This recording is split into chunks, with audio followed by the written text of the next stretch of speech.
Diamond बने तब तक सेहत की ऐसी तैसी कर दें, और फिर पैसा तो खूब सारा आ जाए, लेकिन डॉक्टर कहे कि गुलाब जामुन खाई तो फिर गए। तो वैसे वाली स्थिति में जी के भी कोई फायदा नहीं है। तो जब पैसा आए तो फिर ऐसा रहे कि आप गुलाब जामुन भी खा सकें, आप पहाड़ भी चढ़ सकें, आप देश दुनिया घूम सकें। तो वैसे वाली स्थिति में आप रहें और फिर डायमंड बने तो उसका एक अलग मजा है। और आजकल हम उसका, मैं मतलब उसको पर्सनली इंजॉय कर रहा हूँ। और मेरा अपना मानना है कि जब तक आप किसी काम को करते नहीं हैं, उसको जीते नहीं हैं, तो आपको नैतिक अधिकार नहीं है उसके बारे में बात करने का। जब आप उसको करने लग जाएं तो फिर आप बोलिए, और आपका कन्विक्शन भी अलग लेवल का होता है फिर, और लोगों पे वो चीज़ सीधा असर करती है कहीं ना कहीं। वो हमने पुरानी एक कहानी सुनी है महात्मा गांधी जी के संदर्भ में, कि एक माँ अपने बेटे को गांधी जी के पास में लेके आई और कहा कि बेटा, अ, बोला गांधी जी को, बोला कि ये बच्चा है गांधी जी, आपको बहुत मानता है लेकिन गुड़ बहुत खाता है, तो अगर आप इसको बोल देंगे तो शायद ये गुड़ खाना बंद कर देगा। तो गांधी जी ने बोला, बच्चे से बात किया और बच्चे को कुछ नहीं बोला, बस ये बोला कि बच्चा तुम एक महीने बाद आना, और बोला माई तुम भी एक महीने बाद इसको बच्चे को लेके आना मेरे पास में। तो माई एक महीने के बाद में गई। तो जाने के बाद में गांधी जी ने बच्चे को बोला कि देखो बेटा, गुड़ खाना अच्छी बात नहीं है, गुड़ के बड़े नुकसान हैं, और गुड़ मत खाया करो, अच्छा नहीं है गुड़, मैं भी नहीं खाता हूँ। तो माई ने बोला कि महात्मा जी ये बात तो आप एक महीना पहले भी तो कह सकते थे। तो गांधी जी ने बोला, माई कैसे कह देता, उस समय तो मैं खुद बहुत गुड़ खाता था। जब आपने बोला कि गुड़ ये बच्चा खाता है, तो मैंने तो पहले तो अपने आप को देखा कि मैं ही बहुत खाता हूँ, तो पहले मैंने छोड़ा है, तो अब मैं अधिकारी हूँ कहने का, तो इसलिए मैं इसको कह रहा हूँ, और ये बच्चा छोड़ भी देगा। तो स्पेशली डायरेक्ट सेलिंग में, डायरेक्ट सेलिंग की खूबी यही है कि यहाँ पे आपको हर वो चीज़ वो व्यक्ति सिखाता है जो पहले उस रास्ते पे चलना आपको सिखाता है जिसको वो पहले पार कर चुका है। तो यही खूबी है, तो वही बनानी चाहिए। और मैं इन दिनों फिटेस्ट महसूस कर रहा हूँ अपने आप को, बिल्कुल एकदम, मतलब मैं शायद 20-25 साल में उतना फिट नहीं था, उतना एनर्जेटिक नहीं था, जितनी एनर्जी मैं आज अपने अंदर में महसूस कर रहा हूँ। तो उस नाते मुझे लगा कि आज मैं इस टॉपिक पे बातचीत करूँ, how to become healthy diamond. बहुत सारे लोग ये कह रहे हैं कि सर आप डायमंड बनाने का रास्ता बता दो, हेल्थ हेल्थ वेल्थ तो देख लेंगे हम लोग। तो चलो पहले हम लोग डायमंड बनने की बातचीत करते हैं, फिर हेल्थ के बारे में लास्ट में थोड़ी सी बातचीत करेंगे। तो चूंकि लिमिटेड टाइम है हमारे पास में, और हम प्रयास करेंगे कि 10 बजे तक हम लोग मीटिंग का को समअप कर दें, तो मैं 25 एक मिनट में कंप्लीट करने का प्रयास करूंगा, ताकि 5 मिनट हम लोग थोड़ी और बातचीत कर सकें। और कुछ अगर आपका कोई प्रश्न है तो वो भी हम लोग ले सकें। तो प्रेजेंटेशन पे आता हूँ मैं, फटाफट हम लोग थोड़ा आगे बढ़ेंगे। राइट।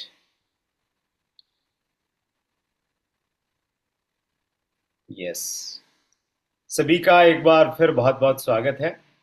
डायरेक्ट सेलिंग के बारे में अगर मैं कुछ आपको अपडेट देना चाहूँ, चूंकि मैं डायरेक्ट सेलिंग एसोसिएशंस के साथ में जुड़ा हुआ हूँ, तो मैं आपको बताना चाहता हूँ कि हमारे देश में डायरेक्ट सेलिंग की कुछ संस्थाएं, कुछ एसोसिएशंस काम करती हैं। और एक संस्था है DSDW, direct selling distributor welfare association. इसके साथ मैं बहुत क्लोजली जुड़ा हुआ हूँ 2012-13 से। और हमने सरकार से डिमांड की थी 2012-13 में कि सरकार को डायरेक्ट सेलिंग के ऊपर में कोई दिशा निर्देश देने चाहिए, गाइडलाइन देने चाहिए। और भारत सरकार ने 9 सितंबर 2016 को गाइडलाइन जारी की थी। तो ये डेट ध्यान रखिए आप, 9 सितंबर 2016। तो ये वो तिथि थी जिस तिथि ने डायरेक्ट सेलिंग को एक अलग उत्साह दिया, नई उम्मीद दी। और मैं यूँ कहूँगा कि यू नो उम्मीद का सूरज की पहली किरण हमें दिखाई दी 9 सितंबर को, जब भारत सरकार ने ये कहा कि डायरेक्ट सेलिंग हमारे देश में ऐसे ऐसे करनी चाहिए। पहले तो ये था कि डायरेक्ट सेलिंग होनी नहीं चाहिए, चलनी ही नहीं चाहिए हमारे देश में।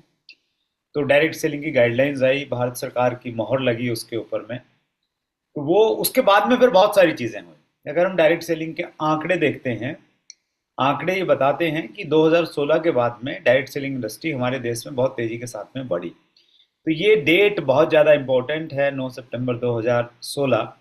और इसकी इम्पोर्टेंस को जताने के लिए, बताने के लिए और इसे याद दिलाने के लिए हम लोगों ने इस बार हम डायरेक्ट सेलिंग मैराथन कर रहे हैं। इसी डेट को 9 सितंबर 2016 को रिलीज हुई थी और 8 साल के बाद में 9 सितंबर 2024 को डायरेक्ट सेलिंग की पहली मैराथन हम लोग दिल्ली में द्वारका में आयोजन कर रहे हैं। लास्ट में मैं इसके बारे में थोड़ा सा आपसे बातचीत करूंगा। और गाइडलाइंस के बाद में फिर हमारे पास में रूल्स आ गए 28 दिसंबर 2021 को। इससे हमें लीगल रिकॉग्निशन मिल गया और हम लोग मजबूत हो गए। और ये वो नोटिफिकेशन था जिसके तहत हमें एक प्रकार से संविधान में स्थान मिल गया था। अगर हम केपीएमजी फिक्की की रिपोर्ट देखते हैं, जो विश्व की जानी मानी संस्थाएं हैं, और वो अगर कुछ कहते हैं तो फिर पूरी दुनिया उसको गंभीरता के साथ में लेती है। तो ये दोनों बड़ी संस्थाएं ये कह रही हैं कि आने वाला समय डायरेक्ट सेलिंग का है और हमारे देश में बहुत तेजी के साथ में ये इंडस्ट्री ग्रो करेगी। लेकिन इतना सब कुछ जानने के बाद भी बहुत सारे लोग अभी भी डायरेक्ट सेलिंग को और स्पेशली आरसीएम को हल्के में ले रहे हैं। उनको या तो ऐसा लगता है कि किसी दिन सोपन में भगवान आएंगे, उनको पकड़ के खिलाएंगे और जगाएंगे और कहेंगे कि बच्चा कब तक सोता रहेगा, उठ जा आरसीएम कर ले। या उनको ये लगता है कि किसी दिन प्रधानमंत्री मोदी का फोन उनके पास में आएगा और वो कहेंगे कि हमने जो अच्छे दिन लाने का वायदा किया था, तो अच्छे दिन अगर लाना चाहते हो तो आरसीएम से जुड़ जाओ, मेहनत करो, काम करो, अच्छे दिन आ जाएंगे। लेकिन अफसोस ये है कि इनमें से कुछ भी होने वाला नहीं है। न तो भगवान के पास इतनी फुर्सत है कि वो हम सबके पास में आएँ और हमें जगाएं, और प्रधानमंत्री मोदी के काम तो वैसे बहुत ज़्यादा रहते हैं आजकल, विदेश में हैं, वैसे भी गए हुए हैं बाहर, तो उनका भी फोन वोन आने वाला नहीं है। ये हमें ही देखना पड़ेगा, हमें ही जागना पड़ेगा, हमें ही समझना पड़ेगा। क्योंकि दो लाइनें हैं कि यूं तो लाखों बहाने आते हैं उसे जगाने के, यूं तो लाखों बहाने आते हैं उसे जगाने के, दरों पे दस्त के देने खुदा जाया नहीं करते। जो खुदा है वो किसी के घर पे दस्तक नहीं देता, डोर बेल नहीं बजाता कि भैया मैं आ गया हूं और ये अपॉर्चुनिटी आ गई है। तो वो अपॉर्चुनिटी को हमें देखना होता है, कोई ना कोई व्यक्ति माध्यम बनता है उसको लाने के लिए। और इसी प्रकार से आज से 23 साल पहले मेरी ज़िंदगी में भी एक अपलाइन आई थी, उन्होंने मुझे बताया और मैंने इसे परमात्मा का प्रसाद समझ के मैंने इसको ग्रहण किया। और इस भाव से ग्रहण किया तो परमात्मा ने बहुत कुछ दे दिया है। बहुत सारी संभावनाएं हैं डायरेक्ट सेलिंग इंडस्ट्री में। डायरेक्ट सेलिंग में हमें आरसीएम क्यों करना चाहिए, इस विषय पे मैं आपको 100 कारण बता सकता हूं। कितने? 100 रीजंस आई हैव। क्यों? क्योंकि मैं डायरेक्ट सेलिंग इंडस्ट्री को बहुत क्लोजली जानता हूं। मैं ये भी जानता हूं डायरेक्ट सेलिंग के रूल्स क्या कहते हैं। मैं ये भी जानता हूं गवर्नमेंट में जो ऑफिसर्स बैठे हैं उनकी डायरेक्ट सेलिंग को लेके क्या सोच है, और भविष्य में डायरेक्ट सेलिंग में क्या क्या होने की संभावना है।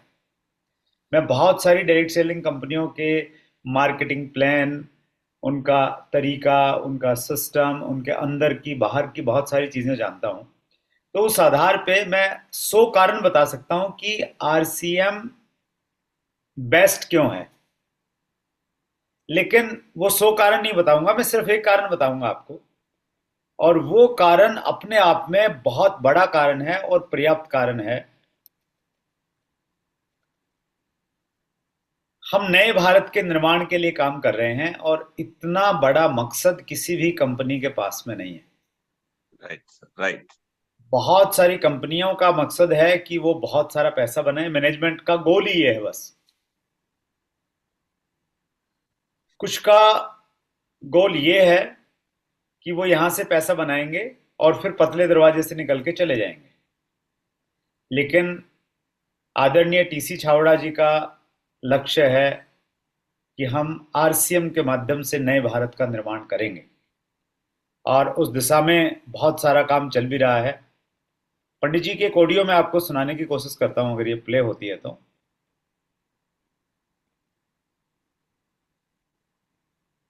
पंडित जी ने ये कहा था, आपने उनके ऑडियो में सुना होगा कि पैसा तो कांटे पर लगा हुआ चारा है, काम तो आपसे देश निर्माण का करवाना है। 2004-5 में पंडित जी ने कहा था कि आरसी में जो हम आपको पैसा दिखाते हैं ना, तो ये पैसा तो आपको अट्रैक्ट करने के लिए है, वास्तव में तो हम सब लोग मिलके देश निर्माण का काम करने जा रहे हैं। तो जो पंडित जी ने 2004-5 में कहा था, आज हमें लग रहा है कि हम आरसीएम के माध्यम से देश निर्माण में काफी सहयोग कर पा रहे हैं। और हम सरकार को टैक्स दे रहे हैं। हमने कहीं ना कहीं जाति, धर्म, भाषा के नाम पे जो दीवारें थी, वो आरसीएम के माध्यम से हमने उन दीवारों को गिराया है। हमने आरसीएम के माध्यम से महिलाओं को सशक्त करने का काम किया है। हमने अच्छे उत्पाद लाके जो मिलावटी सामान आता था उसको हम रोकने के लिए काम कर रहे हैं। तो ये सारा देश निर्माण का काम हम लोग कर रहे हैं। हिंदुस्तान में आम आदमी के लिए आरसीएम से बढ़िया कोई अपॉर्चुनिटी नहीं है, ये भी पंडित जी ने हमें कहा था। और आरसीएम आवाम का बिजनेस है, आम आदमी का बिजनेस है, ये भी पंडित जी ने हमें कहा था। हर वो व्यक्ति जिसे इस बिजनेस का स्टार बनना है। ये इंटरनेशनल स्टडी जो है मल्टी लेवल मार्केटिंग की 150 देशों की, उसका मैं आपको बिल्कुल कोर पॉइंट बताने जा रहा हूं। इस बिजनेस में जिस आदमी को स्टार बनना है, इस बिजनेस में कामयाब होने के बाद जिस व्यक्ति से सबसे ज्यादा ऑटोग्राफ मांगे जाएंगे, जिस व्यक्ति के साथ फोटो खिंचाने के लिए सबसे ज्यादा लोग उतावले होंगे, इस बिजनेस में जो भी व्यक्ति स्टार बनेगा वो इस बिजनेस को साइन करते वक्त कभी भी स्टार जैसा दिखेगा नहीं। कभी आपने सुना, आवाज आ रही थी सर? राइट सर, आवाज आ रही थी। यस। तो पंडित जी ने ये कहा है कि ये बिजनेस आपको स्टार बना सकता है, लेकिन जब आप इससे जुड़ेंगे तब आप स्टार जैसे दिखेंगे नहीं। तो मैं अपनी अगर रामकिशन जी पुरानी पिक्चर देखता हूँ तो मुझे पंडित जी की याद आती है कि आज तो थोड़ा ठीक ठाक सा दिखता हूँ, लेकिन उस समय ऐसा नहीं दिखता था। तो बिल्कुल अगर आपका भी हालो हालात हुलिया स्टार जैसा आज नहीं है, तो बिल्कुल आपकी पात्रता बिल्कुल उपयुक्त है यहाँ पे। ये पंडित जी ने कहा था। पंडित जी ने ये भी कहा था कि 3 जोड़ी कपड़े से शुरू होने वाला यह सफर आपको राष्ट्रपति भवन तक लेके जा सकता है। क्योंकि शुरुआत में 3 जोड़ी कपड़े की मिलते थी हमें, और अब तो बहुत कुछ आ गया है। और देखिए पंडित जी का एक ऑडियो सुनिए आप, वो ऑडियो आपको, और ये सोचिए कि ये बात आज नहीं कही जा रही है, 2024 में नहीं कही जा रही है। डायरेक्ट सेलिंग के रूल्स आ गए हैं, विश्वविद्यालयों में डायरेक्ट सेलिंग को पढ़ाया जा रहा है, डायरेक्ट सेलिंग पे अवार्ड आ गए हैं, सब कुछ आ गया है। ये पंडित जी ने 2004 के आसपास कहा था। तो सुनिए क्या कहा था। 1500 रुपए से शुरू होने वाला ये सफर कुछ लोगों का घर तक ही पहुंचता है। हेलो, टेलर तक भी नहीं पहुंचता। कुछ लोगों का 2 लोगों तक पहुंचता है। कुछ लोगों का 5-4 लोगों तक पहुंचता है जो उनको मना करते हैं और वो 5 तत्व में विलीन हो जाए। कुछ लोगों का 5-7 हजार रुपए की इनकम तक पहुंचता है। कुछ लोगों का लीडरशिप बोनस तक, कुछ का रॉयल्टी तक, कुछ का टेक्निकल तक। ये आप तय करेंगे कि आपका सफर जो 1500 रुपए की 3 पैंट 3 शर्ट से शुरू होता है, आप इसको कहां तक ले जाना चाहेंगे। मेरा अपना ये विश्वास है कि ये सफर जो 1500 रुपए के कपड़े से शुरू होता है, राष्ट्रपति भवन तक पहुंचता है। आप पे डिपेंड करता है कि आप इसको ले जाना चाहते हैं। I believe in it, I truly believe in it, it's my believe. मैं क्या करूं, मेरा विश्वास है इसमें। वाह, क्या कमाल बात सर, कही है पंडित जी ने। बिल्कुल 2004 में ट्रू। ये कहा कि मैं क्या करूं। आपको लग रहा है कि मैं बहुत बड़ा बोल रहा हूं, लेकिन मेरा विश्वास है, मैं अंदर से मानता हूं कि ऐसा होगा। और आज हम लोग विश्वविद्यालयों तक पहुंच गए हैं, जहां पे डायरेक्ट सेलिंग की कॉन्क्लेव होती है। सूलनी यूनिवर्सिटी ने 1 साल पहले, पिछले साल, विश्वविद्यालय का जो प्रतिष्ठित अवार्ड है, डॉक्टर अब्दुल कलाम गोल्डन रुद्राक्ष अवार्ड, वो आदरणीय टीसी छावड़ा जी को पिछले साल मिला है। तो विश्वविद्यालयों में जब हम सम्मानित होने लग गए हैं तो वो दिन दूर नहीं जब राष्ट्रपति भवन में हमें आरसीएम के दीवानों को सम्मानित किया जाएगा। तो वो बिल्कुल, तो आप एक बड़े विजन के साथ में आप आरसीएम की शुरुआत कर सकते हैं। हमारे 3 उद्देश्य हैं: स्वास्थ्य रक्षा, स्वावलंबन, महिला सशक्तिकरण। इन तीनों की आवश्यकता है हमारे देश को। ये नीड ऑफ आवर है, इस समय की आवश्यकता है, क्योंकि अगर राष्ट्र के लोग बीमार रहेंगे तो राष्ट्र स्वस्थ नहीं हो सकता। लोग बेरोजगार रहेंगे ज़्यादा तो भी राष्ट्र मजबूत नहीं हो सकता। और राष्ट्र की आधी आबादी चूंकि महिलाओं की है, वो अगर सशक्त नहीं होगी, वो मुख्य धारा में नहीं होंगी, तो भी राष्ट्र संपन्न नहीं हो सकता, विकसित राष्ट्र नहीं बन सकता। तो इसलिए इन 3 चीज़ों पे पुरजोर तरीके से आरसीएम में हम सब लोग मिलकर काम कर रहे हैं। आदरणीय टीसी छावड़ा जी हम सब लोगों के बीच उपस्थित होते हैं सुबह 6:30 बजे। आप उस कार्यक्रम का हिस्सा बनिए। और टीसी सर हमें ये बताते हैं कि आपने केवल मात्र आरसीएम को बिल्ड नहीं करना है, अभी तो कहते हैं कि आप अपने आप को बिल्ड कीजिए, अच्छी आदतें, अच्छे संस्कार लेके आइए। आरसीएम तो सब तब बिल्ड होता ही चला जाएगा। हमने अपने ऊपर काम करेंगे, कैसे अपनी आदतों पे काम करें, तो इसके लिए हर रोज़ सुबह आप 6:30 जुड़ के और आदरणीय टीसी छावड़ा सर से स्वयं सीख सकते हैं। आरसीएम एक अवसर है, बड़ा अवसर है, उसको आप ग्रैब कर लीजिए, उसको आप मजबूती के साथ में पकड़ लीजिए, क्योंकि बहुत बार ऐसा होता है कि कोई अच्छी चीज़ हमें मिल जाती है लेकिन हम उसको इग्नोर कर देते हैं। जिस व्यक्ति ने मुझे आरसीएम को ज्वाइन करवाया था, उस व्यक्ति ने 1 साल के अंदर अंदर आरसीएम को छोड़ दिया था। मैंने आरसीएम को मजबूती से पकड़े रखा, बस उतार चढ़ाव आए।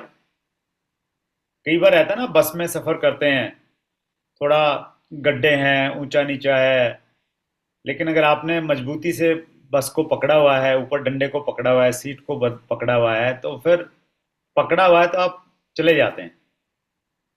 तो ठीक इसी प्रकार से आरसीएम जब आप आगे बढ़ाएंगे, नेटवर्क बिल्ड करेंगे, तो अगर आपने मजबूती से इसको पकड़ लिया, इधर उधर ताका झाकी नहीं की और ये मान लिया कि आप बेस्ट कंपनी से, और आप मान लीजिए, मैं ये कहना चाहता हूं आज आपको, आप हिंदुस्तान की बेस्ट कंपनी के साथ जुड़े हुए हैं, और ये आपकी बुद्धिमत्ता नहीं है। इस भ्रम में मत रहना कि आप बहुत बुद्धिमान हैं इसलिए आपने बेस्ट को चुना।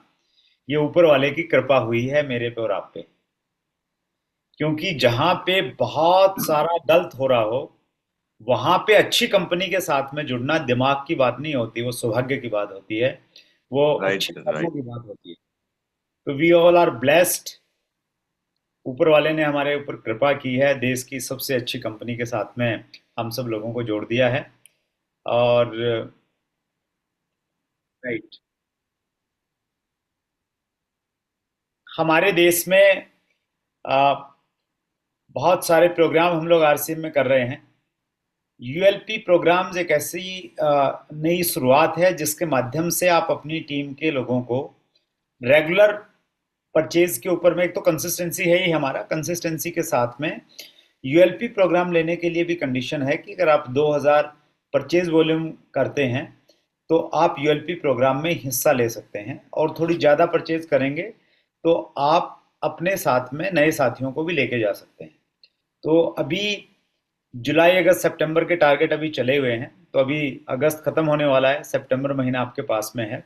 अच्छी बात यह है कि सितंबर महीने में अगर आप सितंबर से ही शुरुआत करते हैं और सितंबर में अगर आप 6000 की खरीदारी कर लेते हैं, 6000 परचेज वॉल्यूम की, तो आप अपने साथ में स्वयं व नए साथी की एंट्री के लिए आपकी पात्रता हो जाती है। और आप 8000 की कर लेते हैं तो आप 2 लोगों की पात्रता आपकी हो जाती है। तो चूंकि सितंबर में अगस्त में बड़ा काम होता है, तो उसके लिए ये हमारे पास में यूएलपी एक बड़ा अपॉर्चुनिटी है, इस पे हम बड़ा काम कर सकते हैं। Best time to work in RCM is right now. RCM में ताकत लगाने का जो सही समय है ना, पूरी एनर्जी लगाने का, वो अभी है, राइट नाउ। वो 2024 में है, और 2024 में भी अभी अगस्त और सितंबर से आप इसकी शुरुआत कर सकते हैं। क्योंकि पहले जब हम लोगों ने काम करना स्टार्ट किया, बड़े कंफ्यूजन्स थे, बड़े डाउट रहते थे, कोई भी हमें नेगेटिव कर देता था कि तुम्हारे ऊपर में रूल नहीं है, रेगुलेशन नहीं है, किस आधार पे तुम बातचीत कर रहे हो। तो भी रूल रेगुलेशन आ गए हैं, विश्वविद्यालयों में पढ़ाया जाने लग गया है, चारों तरफ बहुत अच्छा और पॉजिटिव माहौल है। तो ये सही टाइम है पूरी ताकत के साथ में काम करने का। और अब बातचीत ये आती है कि आप डायमंड कैसे बने, आरसीएम में सक्सीड कैसे हों। क्योंकि समय की लिमिटेशन है, मैं थोड़ी सी बात ये आपसे करना चाहता हूँ कि हम लोग आरसीएम, हम में से ज्यादातर लोग आरसीएम को लेके पैशनेट तो हैं। पैशनेट का मतलब होता है कि हम दीवाने तो हैं, पागलपन तो है हमारे साथ आरसीएम को लेके, और आरसीएम करने में हमें मजा भी बहुत आ रहा है बहुत सारे लोगों को। लेकिन केवल मात्र मजे से, केवल मात्र पागलपन से बड़ी कामयाबी नहीं मिलती, डायमंड नहीं बन पाएंगे आप। डायमंड बनने के लिए आपने पैशन से प्रोफेशन की तरफ जाना पड़ेगा, पैशन के साथ प्रोफेशन को ऐड करना पड़ेगा। प्रोफेशन, प्रोफेशन को हिंदी में हम बोलते हैं पेशेवर। यानी कुछ वैसे काम करने पड़ेंगे जैसे प्रोफेशनल्स करते हैं, पेशेवर काम। जैसे डॉक्टर एक पेशा है, तो डॉक्टर बनने के लिए क्या करना पड़ता है? ऐसे चलते फिरते तो हम डॉक्टर नहीं बन जाएंगे। उसके लिए नो। आपको पढ़ाई करनी पड़ेगी। 5 साल एमबीबीएस करेंगे, फिर एमएस करेंगे, तो फिर आप एक प्रोफेशनल डॉक्टर बन जाएंगे, झोला साहब डॉक्टर नहीं। तो प्रोफेशनल डॉक्टर बनना है तो सीरियसली आपको पढ़ाई करनी पड़ेगी। अगर आपको प्रोफेशनल सिंगर बनना है तो प्रोफेशनल सिंगर बनने के लिए भी आपको थोड़ा रियाज करना पड़ेगा, थोड़ा संगीत सीखना पड़ेगा। अदरवाइज आप बाथरूम में गाना गुनगुनाते रहिए, उससे कुछ मिलने वाला है नहीं। घर वाले आपको डांट बेसक देंगे, क्या फालतू बेसुरा गाते रहते हो। लेकिन अगर आप प्रोफेशनल सिंगिंग सीखेंगे तो फिर बहुत पैसा है। तो वैसे ही अगर आप गली मोहल्ले में क्रिकेट खेलेंगे तो कुछ मिलेगा नहीं, लेकिन अगर आप प्रोफेशनली क्रिकेट अगर सीखेंगे तो फिर बहुत पैसा मिलेगा। जैसे अभी हमारे देश की टीम ने वर्ल्ड कप जीता है तो बहुत सारा पैसा मिला है। तो पैसा हमेशा, मान सम्मान, नेम फेम तभी मिलता है जब आप किसी काम को सीरियसली करते हैं, प्रोफेशनल ढंग से करते हैं। और प्रोफेशन रिक्वायर्स 3 थिंग्स। प्रोफेशनल्स जितने भी हैं, जिस भी फील्ड में हैं, तो जर्नली उनको 3 चीजें प्रोफेशनल्स में होती है। चूंकि समय की लिमिटेशन है तो मैं सिर्फ मेन मेन पॉइंट आपसे शेयर करूंगा, कभी डिटेल में इस पे हम बातचीत करेंगे। पहली चीज रहती है प्रोफेशनल का एक माइंडसेट रहता है। काम करते समय आपके दिमाग में क्या विचार आ रहे हैं तो उसको माइंडसेट बोलते हैं। जब आप किसी को उत्साहित होकर प्लान दिखाने के लिए गए और सामने वाले ने कहा बेकार फालतू भाग जाए यहां से, तो उस समय आप अपने आप को क्या जवाब दे रहे हैं? वो माइंडसेट बहुत इंपॉर्टेंट है। एक क्रिकेट का प्लेयर खेल रहा है, प्रेशर का मैच है, वो बैटिंग कर रहा है, जब बॉल उस तक आती है ना, उस समय वो अपने आप को क्या बोल रहा है, क्या विचार उसके दिमाग में आ रहे हैं, वो माइंडसेट क्या है उस समय का।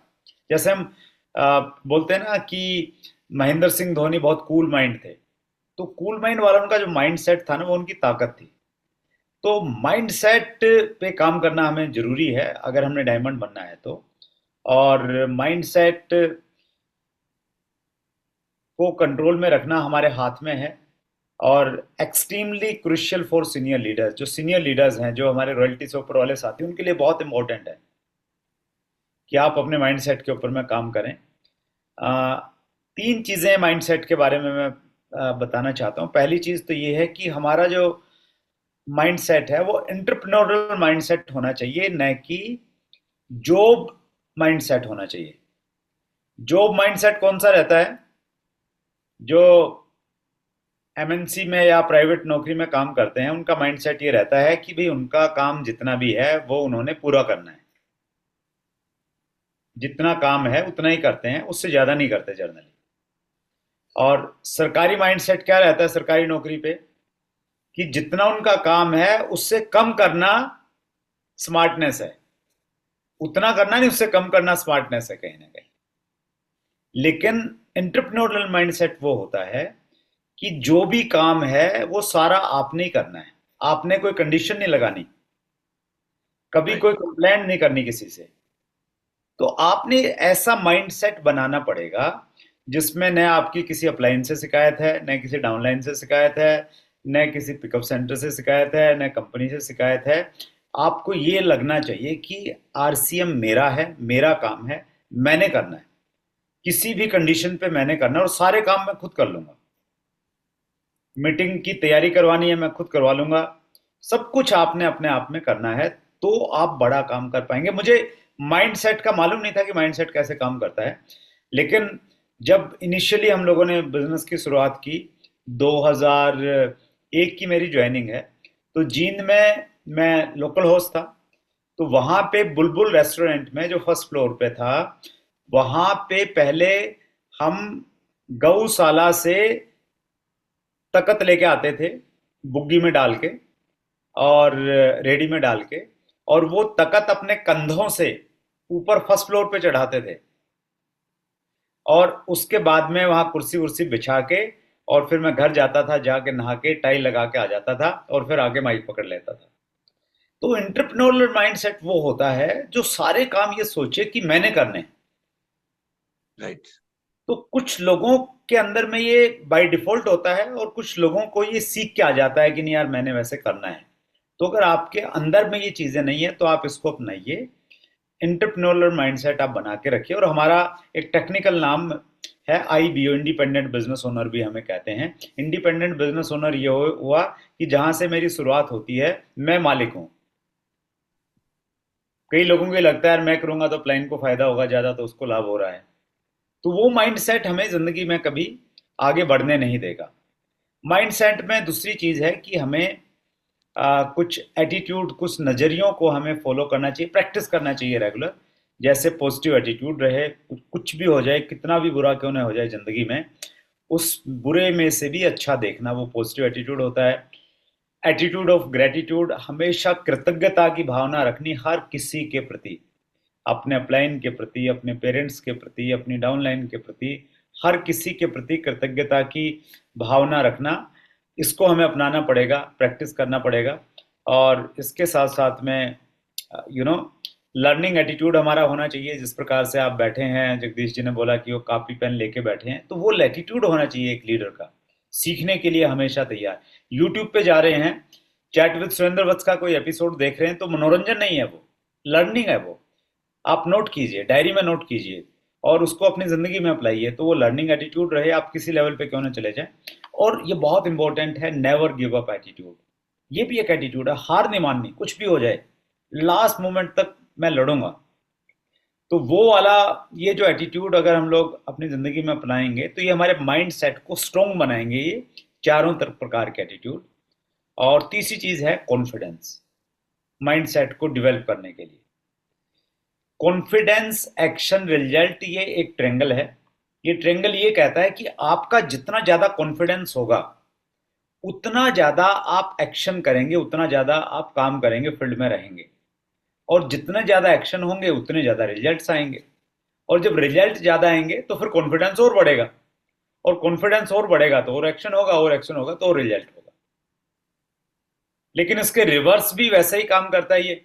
लो कॉन्फिडेंस, मतलब आपको कॉन्फिडेंस ही नहीं है डायरेक्ट सेलिंग पे, आरसीएम में, अपलाइन पे, अपने ऊपर में,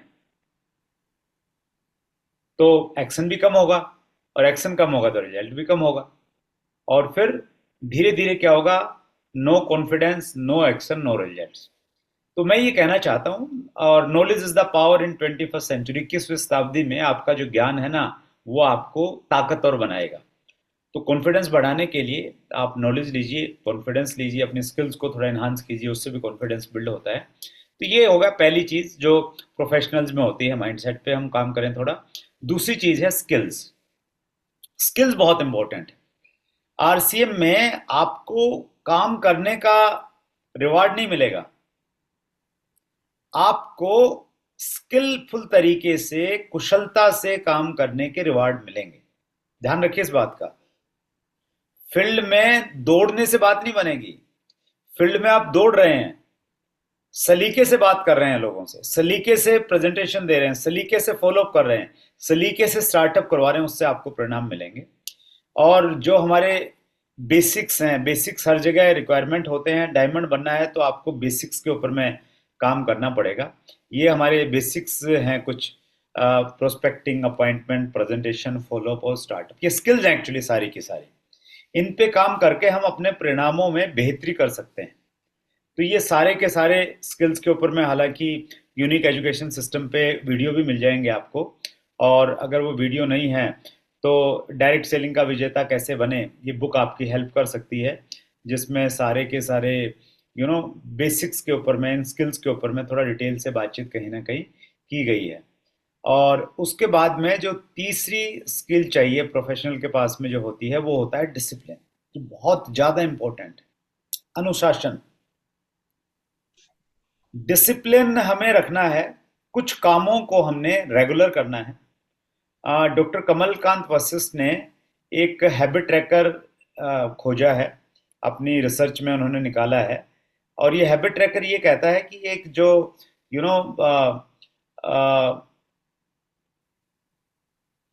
सक्सेसफुल नेटवर्क मार्केटिंग लीडर है, वो कुछ कामों को हर रोज करता है, डेली करता है। वो उसकी जिंदगी में वैसे शुमार हो जाते हैं, जैसे अ, उसका जिंदगी में नहाना, हर रोज नहाना उसकी जिंदगी में शुमार है, नाश्ता करना शुमार है, टूथ ब्रश करना उसकी जिंदगी का एक हिस्सा बन गया है। तो वैसी ही कुछ आदतें हैं जो नेटवर्क मार्केटिंग में एक लीडर की शामिल होनी चाहिए, वो उसकी दिनचर्या का हिस्सा बन जाए। वो अगर नहीं किया तो उसको लगना चाहिए कि यार आज कुछ ना कुछ कमी रह गई है। तो उसमें बहुत सारी चीज़ें हैं, लेकिन मैं तीन चीज़ों पे विशेष रूप से बात करना चाहता हूँ आपको। एक तो आप आदत बनाइए कि हर रोज आप दो नए लोगों के नाम अपनी लिस्ट में लिखेंगे। हर रोज सोने से पहले दो नए नाम आपकी लिस्ट में ऐड होने चाहिए। ये नए व्यक्ति पे भी लागू होती है, और ये रॉयल्टी, टेक्निकल अचीवर, सब पे लागू होती है चीज़। तो एक तो काम ये करना हमने, डेली दो नए लोगों के नाम लिखने। दूसरा काम करना है, हर रोज कम से कम 5 लोगों को कॉल करना है, अपॉइंटमेंट लेना है। अपॉइंटमेंट लेने का प्रयास करना है, 5 लोगों से बात करनी है। कौन 5 लोग होंगे? जो आपकी लिस्ट बनी हुई ऑलरेडी उसमें 5 लोग हैं, उनसे आपने बात करनी। और प्रयास करना है 5 में से 2 आदमी आपको अपॉइंटमेंट दे दें, कल के लिए या अगले 2 दिन के लिए, 3 दिन बाद के लिए। 2 अपॉइंटमेंट आपकी 5 में से आनी चाहिए। ये मिनिमम बता रहा हूं मैं। हर रोज आप 10 लोगों से बातचीत कर सकते हैं। आप ज्यादा स्पीड से ग्रो करना चाह रहे हैं, आप 20 लोगों से बातचीत कीजिए। लगभग 2 मिनट बात हो एक व्यक्ति से, 1 घंटे में आप 20 लोगों से बात कर सकते हैं आराम से। और तीसरा काम करना है, हर रोज कम से कम 2 लोगों को आरसीएम अभियान के बारे में बताना है। तो ये 3 काम आपने डेली करने हैं, आपकी लाइफ का ये हिस्सा होने चाहिए। तो मेरा अपना मानना है कि अगर हम लोग 3 काम करेंगे तो डायमंड बनने में आपको सुविधा होगी।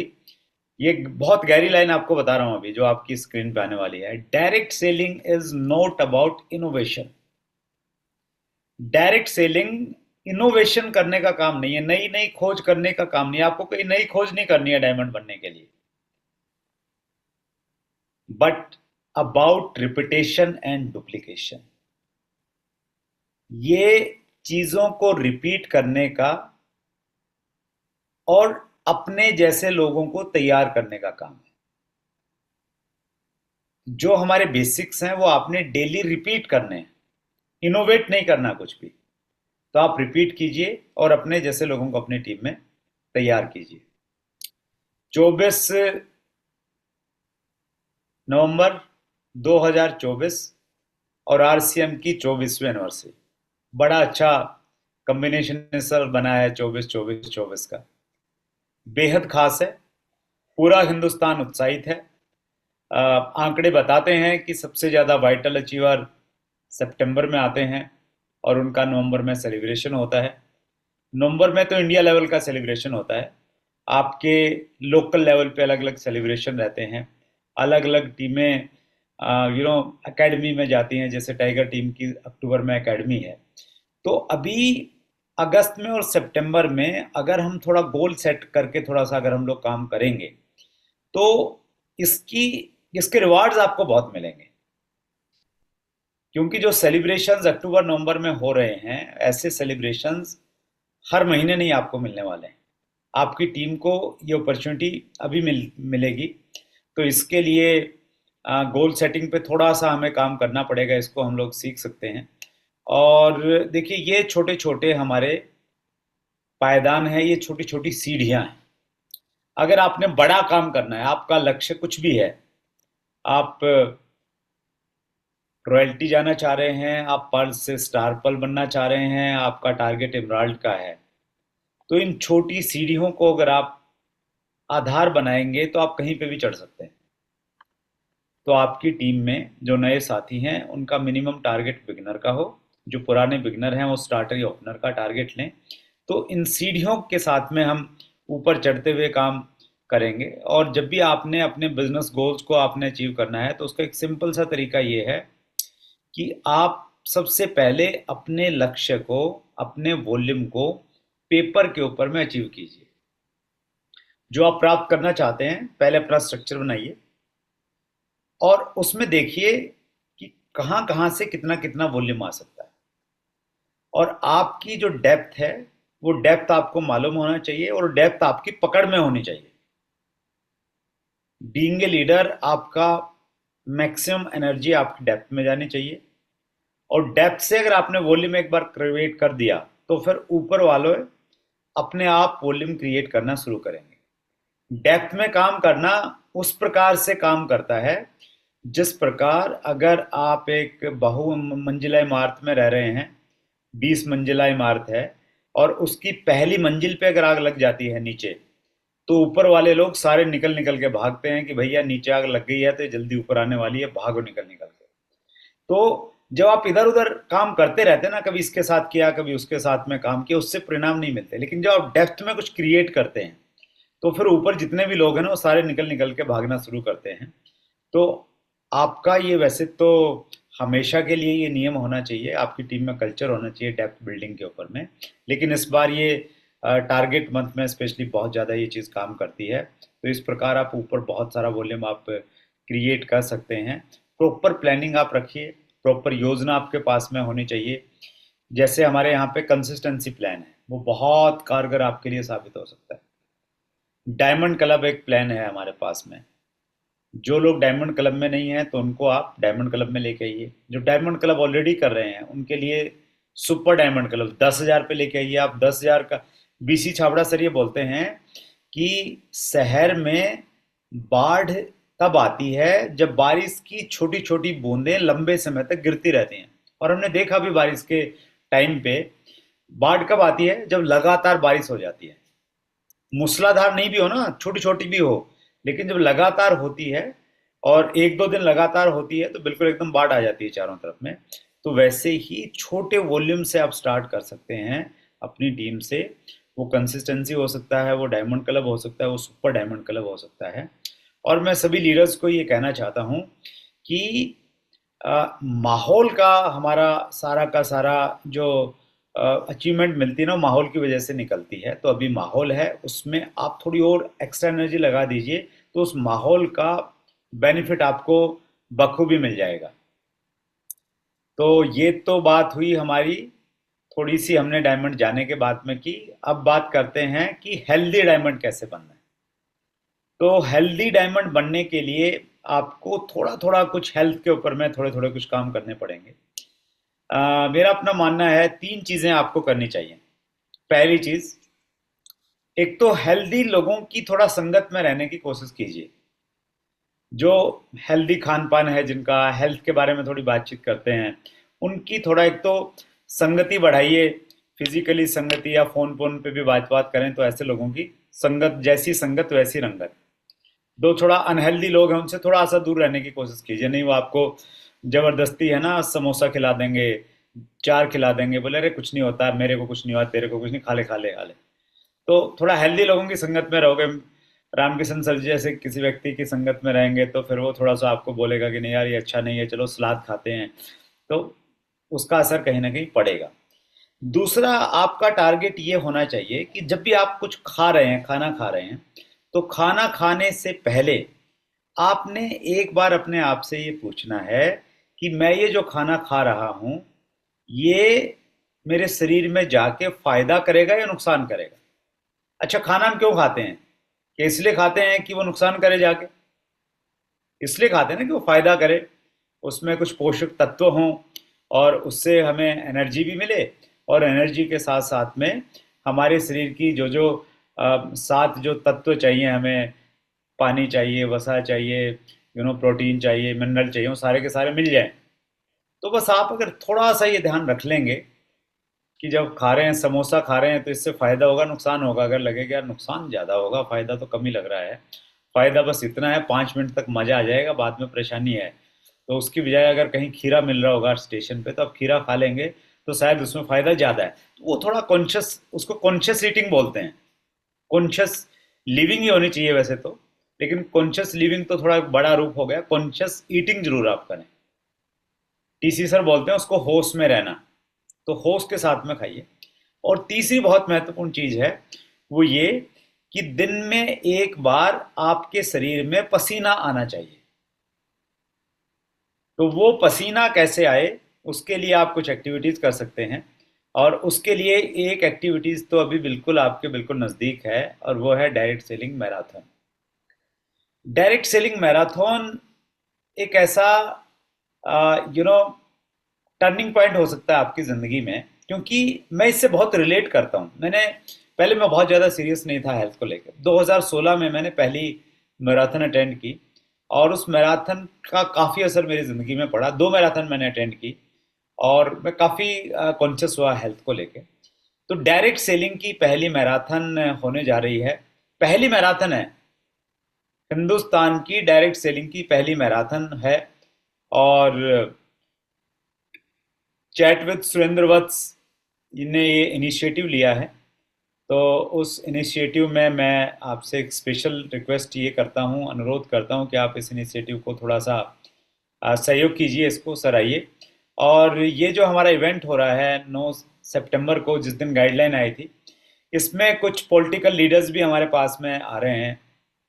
संभवतः 2 मेंबर ऑफ पार्लियामेंट इसमें चीफ गेस्ट रहेंगे, और नेता लोग रहते हैं, थोड़ी भीड़ भाड़ रहती है, तो इंडस्ट्री की थोड़ी ताकत कहीं ना कहीं दिखती है। तो उस नाते उस चीज़ को ध्यान में रख के आप इस प्रोग्राम का हिस्सा बनिए। और हम पूरी फैमिली के साथ इसमें आ रहे हैं। एक छोटा सा 15 सेकंड का एक वीडियो सुनिए आप। मैं जवाहरलाल शर्मा, आयु 78 वर्ष, आपके साथ दौड़ने के लिए तैयार हूँ। मैं देश वत्स, मैं सुरेंद्र वत्स, और मैं तन्वी वत्स, और मैं विशाल वत्स, और हम सह परिवार आ रहे हैं डायरेक्ट सेलिंग मैराथन में दौड़ने के लिए। तो पहली चीज तो ये कि आप इसमें अकेले मत आए, इसमें फैमिली के साथ में आए, परिवार के साथ में आए। क्यों आए, इसके मैं 3 कारण बताता हूँ। Why you should participate in first direct selling marathon. पहला तो ये कि पहली चीज की अपनी एक वैल्यू रहती है। माउंट एवरेस्ट पे अभी हजारों लोग जाते हैं हर साल, लेकिन पहली बार कौन गया? Edmund Hillary. तो पहली बार का अपना एक अलग चार्म रहता है। तो एक तो पहली है, इसलिए अटेंड करनी चाहिए। अपने स्वास्थ्य को बेहतर बनाने की दिशा में यह आपका एक टर्निंग पॉइंट हो सकता है। कभी ना कभी तो शुरुआत करनी पड़ती है ना। हम सोचते रहते हैं कि चलो यार, बहुत सारे लोग तो 1 जनवरी को शुरुआत करते हैं, कुछ कमिटमेंट करते हैं, और 10 जनवरी को वो कमिटमेंट टूट जाता है। तो एक जो स्टार्टअप की जरूरत होती है, तो ये जो इवेंट है, ये एक स्टार्टअप के लिए आपके लिए काम कर सकती है। इसलिए आप इसका हिस्सा बने, to show the strengthen of direct selling industry. Direct selling की ताकत दिखाने के लिए हमारे पास में एक बड़ा अच्छा अवसर है।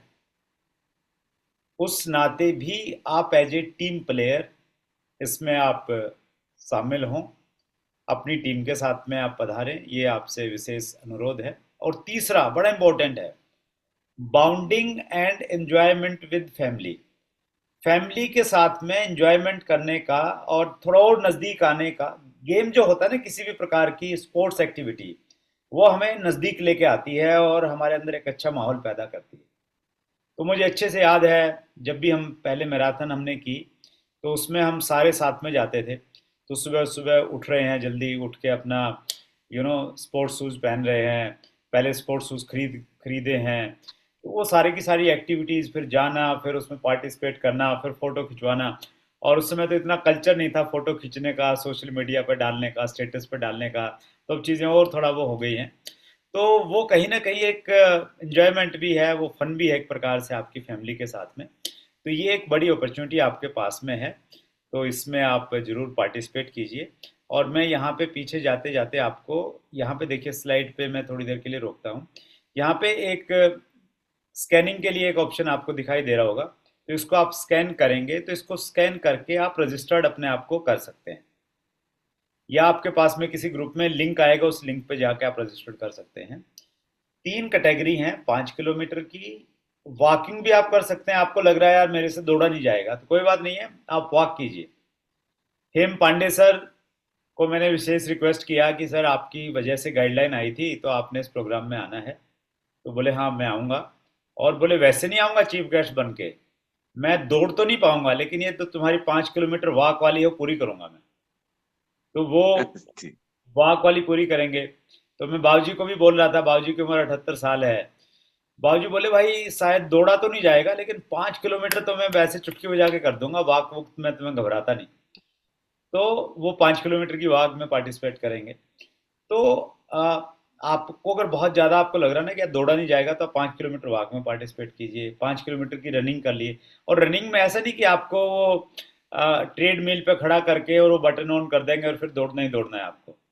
तो रनिंग का मतलब ये है कि आप दौड़े, थक गए, चलने लग गए, फिर दौड़े, फिर चलने लग गए, तो वैसा उसको पूरा कर सकते हैं। और एक 10 किलोमीटर का है, तो थोड़ा आपको अगर मेरे की तरह लगता है कि आप फिट हैं, तो मेरे की तरह आप 10 किलोमीटर में पार्टिसिपेट कीजिए। तो 10 किलोमीटर में दौड़िए। तो ये 3 कैटेगरी हैं, इसमें आपको रजिस्ट्रेशन करना पड़ेगा। और रजिस्ट्रेशन करेंगे तो आपको फीस देनी पड़ेगी। फीस किस चीज़ के लिए है? आपको इसमें एक तो टी शर्ट मिलेगी, जो टी शर्ट पहन के आप दौड़ेंगे। और टी शर्ट्स के ऊपर में एक BIB चिप बोलते हैं वो लगती है, वो कंप्यूटराइज चिप होती है। उससे ये मालूम चलता है कि आपने कितनी दूरी, मतलब 5 किलोमीटर तय करने में कितना समय आपका लगा है। उस चिप से ही ये तय होता है कौन फर्स्ट आया, कौन सेकंड आया, कौन थर्ड आया। तो फर्स्ट सेकंड थर्ड को उसमें इनाम भी रहता है, अलग से ट्रॉफी रहती है उसके लिए। तो वो एक चिप आएगी, तो वो चिप की अपनी एक कॉस्ट रहती है। उसके अलावा आपको एक मेडल मिलेगा, जो आपके लिए एक अचीवमेंट होगी एक प्रकार से, वो मिलेगा। और इवेंट खत्म होने के बाद में आपको कुछ स्नैक्स मिलेंगे, कुछ हल्का फुल्का नाश्ता मिलेगा। तो ये सारी की सारी चीज़ें आपको मिलेंगी। तो उसके लिए 5 किलोमीटर वॉक के लिए 500 रुपये का रजिस्ट्रेशन है, 5 किलोमीटर रनिंग के लिए 600 का है, क्योंकि 5 किलोमीटर वॉक में चिप नहीं लगती, 6 किलो इसमें रनिंग वाले में चिप भी लगेगी। और 10 किलोमीटर वाले में 700 रुपये का है। तो ये 3 प्रकार के रजिस्ट्रेशन हैं। तो वो रजिस्ट्रेशन आप अपनी टीम के साथ में करवाइए। और आप अपनी पूरी टीम को इसलिए लेके आइए क्योंकि उनको एक अलग तरह का विजन मिलेगा डायरेक्ट सेलिंग इंडस्ट्री को लेके। आप इसको इस रूप में देखिए, बम्बई में टाटा मैराथन होती है, टाटा कंपनी मैराथन करवाती है, तो उससे एक अलग तरह का क्रेज रहता है। तो इससे कहीं ना कहीं डायरेक्ट सेलिंग इंडस्ट्री को एक नई इमेज मिलेगी, एक पब्लिसिटी मिलेगी। कहीं ना कहीं हमारा नाम कई जगह जाएगा, पॉलिटिशियन लीडर्स आएंगे, वो हमारी ताकत को और ज़्यादा अच्छे से समझ पाएंगे। तो उस दृष्टि से भी ज़रूरी है कि आप इसमें पार्टिसिपेट करें ही करें, और पूरी फैमिली के साथ में करें।